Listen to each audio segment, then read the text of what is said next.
Hello everybody, welcome back to the table. Today we are taking a look at the D-Rocket Designs Tallin. So that is spelled T-A-L-L-I-N. This is a California legal, out the front knife, and at least for me, it is the first single action auto that I have in my collection.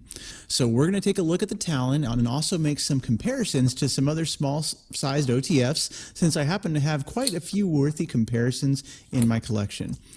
So this variant of the Tallin that I chose to buy has an iridescent blue color. So as you can see, the titanium handles are anodized to this really nice light blue. Looks very pretty. And it was also available in another few colorations, but this one, it just kind of won out over those. So the handle here, it has a rocket logo on one side, but besides the blade steel lettering on the blade, that's really the only marking on the knife.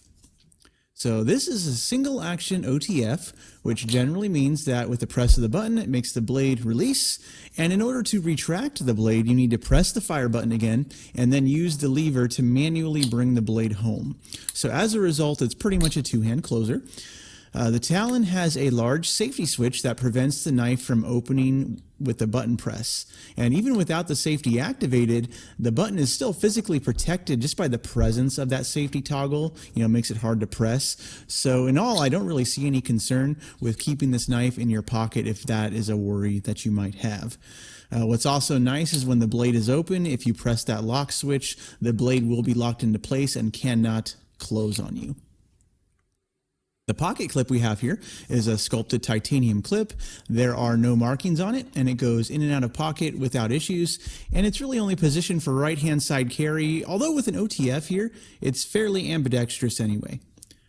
So the knife, when it's open, comes to about 5 inches in length, and of course our blade here is a California legal sub 2 inches in length. And so it's a double-edged design, both edges are sharpened, and this coloration of the knife has a satin finish on the blade. Some of the other colors of titanium or copper had either black blades or I think dual tone like black and satin match blades.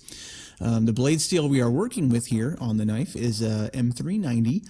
So a super steel mini auto knife, and it's coming in at around the $150 price point. So not cheap at all, but it's also not a Microtech price either, because their equivalent knives of this style tend to approach the $300 mark, if not exceed that. So let's take a look at the action. And despite requiring two hands to really operate, it is a fun knife to tool around with. It's slightly gritty, and of course it's brand new, but it's slightly gritty. Retracting the blade into the handle, you can kind of feel it drag as you push it in. And the action is not quite as snappy opening as, say, some of the side opening autos that I have, but it's still very satisfying when you do it, and it looks great. So when you take a look inside the handle, it's neat because when the blade is out, you can see the spring right inside there. So it's a fully open design. And like many autos, when it comes to lockup, there's a small amount of play in the blade when it's open. It's nothing I would really worry about, but that's a very common question with OTF knives, is how much play in the blade is there. And for most brands, it's almost always some. There are 3 Torx screws on each side. They're T6 on each side that hold the knife together.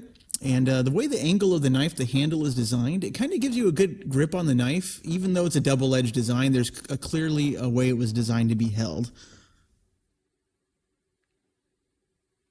So the only markings on the blade, like I said, it's an M390 blade. That's all we see. And that does bring up the question, country of origin. So that's somewhat in dispute in my opinion, because if someone in the know wants to comment on that, if you know for sure where these are from, please drop a comment so that we all know. One of the sites that sells the knife said it was made in the USA. Another one said it was made in combination between Asia and Canada. So those are 2 very different answers. So I'm not sure if one of them is accurate, if both of them are somehow accurate, but I am not sure myself as to the origin of this blade, if that matters to you at all. So really the only downside I'm seeing here in my short experience with this knife is the sharpness of the blade. So out of the box, one of the double-edged sides here, it has kind of a basic utility edge, and the other side, which is the side you would primarily use if you're holding the knife as it's intended to be held, it's pretty dull. So it doesn't cut paper, smoothly like, in my opinion, a new knife really should.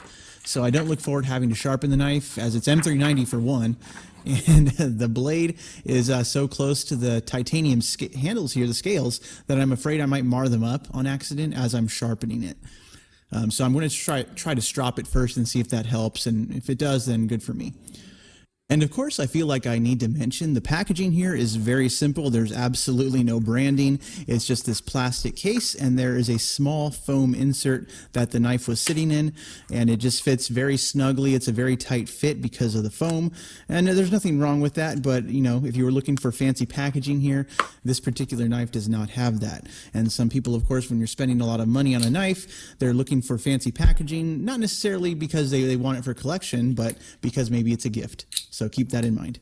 So these are really just kind of my first impressions with the D-Rocket Designs Tallin. And as of filming this video, they are still in stock on a few dealer websites, so grab one now if it looks good to you.